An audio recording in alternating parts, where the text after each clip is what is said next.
السلام علیکم ورحمۃ اللہ۔ یہ میرا ہوٹل ہے اور ہوٹل کے بالکل سامنے یہ جو دیوار ہے، یہ دیوار تھی کسی زمانے میں یہ دیوار جو ہے نا دیار بکر شہر کے لیے قلعے کی طرح تھی، حفاظت کے لیے۔ آج کل تو یہ ماشاءاللہ زیر تعمیر بھی ہے اور بالکل ختم لگی پڑی ہے، اور بہت طویل دیوار ہے، درمیان سے ٹوٹی ہوئی ہے۔ اب یہ دیکھو نا، یہ سامنے والا حصہ یہاں ختم ہو گیا، پھر یہ پیچھے سے پھر دوبارہ شروع ہوتی ہے۔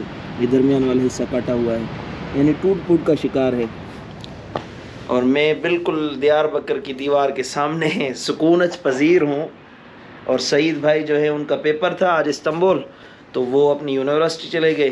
میرے لیے میرے دوست ہیں، حضور قبلہ والد گرامی کے دوست ہیں، تو وہ ان سے رابطہ ہوا، وہ آ رہے ہیں۔ میرے پاس تو اپنی گاڑی ہے، انشاءاللہ پھر جائیں گے ایگل، اور ابھی چڑھوں گا کار پر۔ یہاں سے باہر شہر ہے ایک ایگل نام کا، جہاں پر 7 انبیاء کی مزارات ہیں، تو وہاں حاضری کے لیے جائیں گے انشاءاللہ۔ سعید بھائی تو نہیں ہے، لیکن بھائی اکیلا جا رہا ہے، بس اللہ خیر کرے گا۔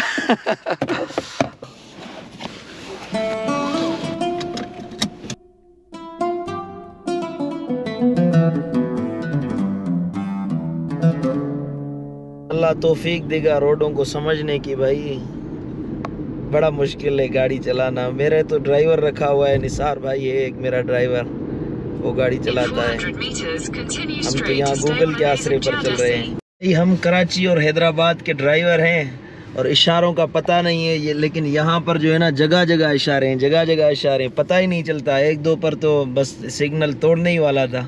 بابا سائیں کا، قبلہ مرشدی کا کوئی دوست ہے، ان کے گھر آئے ہیں ابھی۔ وہ عالم ہیں، اور دیار بکر میں ان کا کوئی مدرسہ ہے، پڑھاتے ہیں یہاں پر، ان کا بہت بڑا ادارہ ہے۔ تو انہیں میں نے کہا، عرض کی ہے کہ زیارات کے لیے وہ ہمیں گائیڈ کریں ذرا، تو میں ذرا رکا ہوا ہوں، وہ آ رہے ہیں۔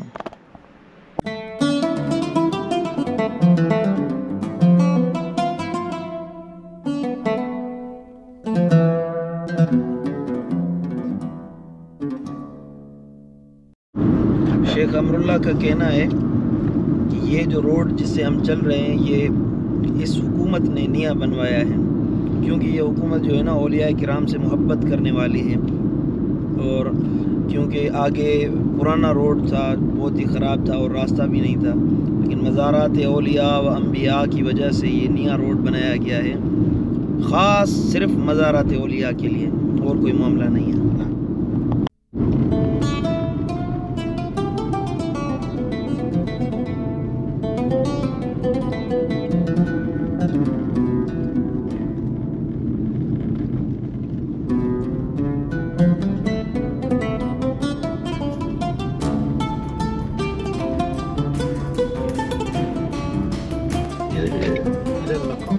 هناك ايجل المدينة، ما شاء الله، سبحان الله،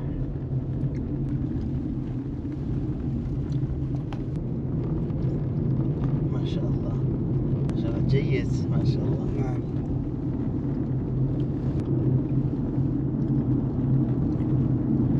سبحان الله،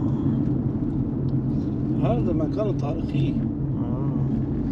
یہ مقام ہے انبیاء کرام کا، جہاں پر ابھی ہم پہنچے ہیں۔ یہ ان کی ہسٹری بتائی گئی ہے، یہ مقام پہلے کیسے تھا، یہ نیچے تھے، پھر ان کے مزارات کو، ان کے اجساد کو باہر نکالا گیا، اور انبیاء کرام کے مزارات کو کھولا گیا، ان کے مزارات کو، ان کے اجساد کو باہر نکال کر، پھر پہاڑی کے اوپر بارش کی وجہ سے ان کے مزارات کو نقصان پہنچ رہا تھا، تو یہ ان کی ہسٹری بتائی گئی ہے ترکی میں، لیکن یہ احباب، یہ میرے دوست میرے ساتھ ہیں، وہ بتا رہے ہیں تاریخ۔ آخر میں جا کر یہ اب مقام ابھی موجود ہے۔ جو ہے نا ہمیں تحفے میں ملی، آتے ہی دروازے پر آتے ہی نا انبیاء کرام کا لنگر شریف ہمیں مل گیا۔ چلو مزارات پر حاضری دیتے ہیں۔ یہ مزار اقدس ہے حضرت ہارون اصفی علیہ السلام کی، جو کہ حضرت سیدنا سلیمان علیہ السلام کے خلیفہ تھے اور وزیر تھے، حضرت سیدنا سلیمان علیہ السلام کے، تو یہ مزار اقدس ان کی ہے۔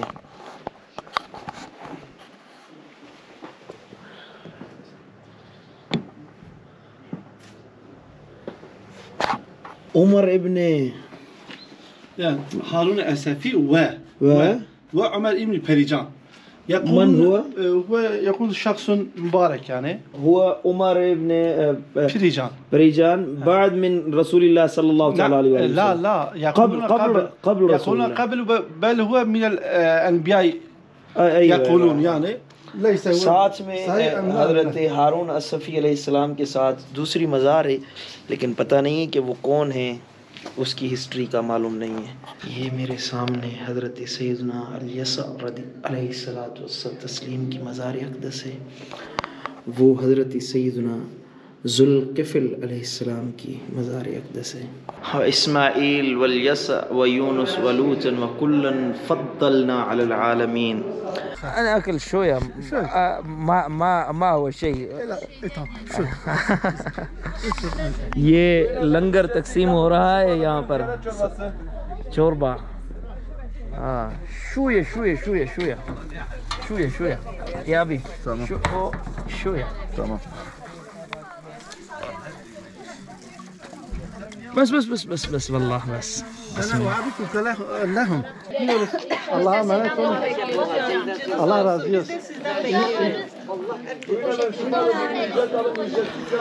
یہاں کثیر تعداد میں جو ہے نا عورتیں بیٹھی ہوئی تھی. میرا لباس دیکھ کر دیکھا کہ کوئی اجنبی ہے تو شیخ امراللہ صالح سے پوچھا کہ یہ کون ہے، تو اس نے بتایا کہ بہت بڑا پیر صاحب ہے بھائی.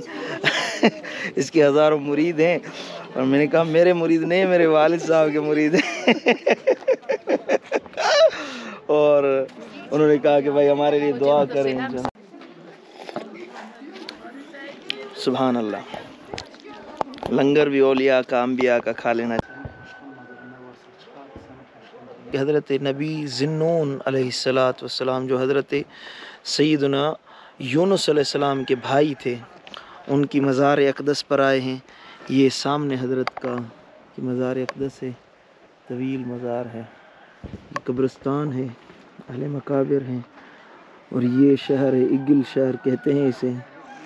اور اتنے خوش نصیب ہیں یہ قبرستان والے جنہیں اللہ کے پیغمبر، اللہ کے نبی کا پڑوس نصیب ہوا ہے. تو برزخ تو نیچے سارے ہی ملے ہوئے ہیں، تو یہ خوش نصیب ہیں کہ انہیں اللہ تعالیٰ کے نبی کا پڑوس نصیب ہوا ہے. سبحان اللہ. گل اونها برزخ. افضل فين ده؟ خش بسم اللہ. gel ona da bir al. السلام علیکم. Hadi bay bay yap. یہ ہمارے ساتھی امراللہ صالح صاحب ہمیں لے کر آئے ہیں ایک عظیم الشان مطبخ میں. یہ چیک کریں ذرا.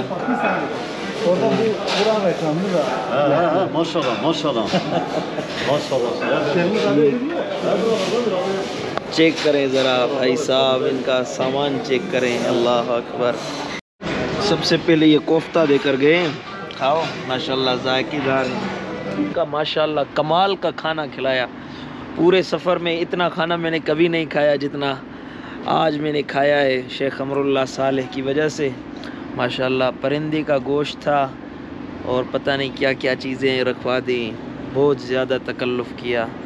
اللہ جزائے خیر عطا فرمائے. ماشاءاللہ عالی شان زبردست. یہ میرے سامنے سے اور اس کے پیچھے کہ یہ لکھا ہے کہ حضور نے فرمایا کہ غصہ نہ کرو، آپ کو اللہ تعالیٰ جنت میں داخل فرمائے گا. سبحان اللہ. میں نے اپنے پاکستان میں گاڑیوں کے پیچھے اس طرح احادیث لکھی نہیں دیکھی. اللہ اکبر. سبحان اللہ. ابھی میں ہوں ایک مکتب ہے، لائبریری ہے دیار بکر میں. میرے دوست علامہ شیخ امراللہ صالح صاحب ہمیں لے کر آئے ہیں ادھر، اور میں یہ لائبریری، یہ مکتب دیکھ کر حیران ہو گیا ہوں. اللہ اکبر، کیا کمال کی لائبریری ہے. اور سامنے جو ہے نا یہ چھوٹا سا کیفے بھی بنا ہوا ہے. پیچھے مسجد بنی ہوئی ہے، ہم نے مغرب نماز وہاں ادا کی. اور یہاں بیچوں بیچ شہر کے یہ عالی شان قسم کی مسجد ہے، بلکہ لائبریری ہے. کمال کے لوگ ہیں ماشاءاللہ، اور شیخ امراللہ کے احباب ہیں. اور یہاں ہمیں چائے پیش کی گئی ہے. يا صاحب العلم أترضى بأن اللہ اللہ تسعد قوم ولك شقوة. واہ.